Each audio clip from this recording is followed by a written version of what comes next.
नमस्कार आज सामाजिक सम्मेलन स्वागत कर स्वप्न देखा क्या मना नहीं जो स्वप्न को साकार करने जो इच्छा शक्ति दृढ़ इच्छा शक्ति आवश्यकता से निहाती आवश्यक ओडिशा धनी ओडिया गरीब ये कथा शुणला बेलू कौटी ना कौटी कष्ट लगे आज सामाजिक सम्मेलन को संबोधन करेंगे राज्य मुखपात्र छत्रपति पंडा महोदय आम गण उपस्थित अच्छा आई अनिल महोदय भाई वक्तव्य 41.6% युवक अच्छा जो मान पाखे ना निजुक्ति अच्छी ना से शिक्षायतन अच्छा ना से कौन ट्रेनिंग नौ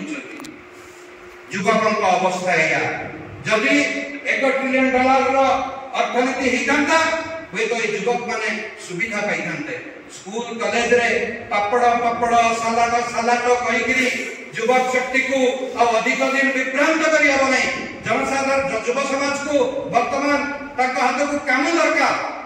निजुक्ति दरकार भविष्य एवं ए ओडिया जातिर असुविधा ए सरकार को अविलंबे यही निर्वाचन में उपयुक्त शिक्षा देवाई आम जनसाधारण को अनुरोध कर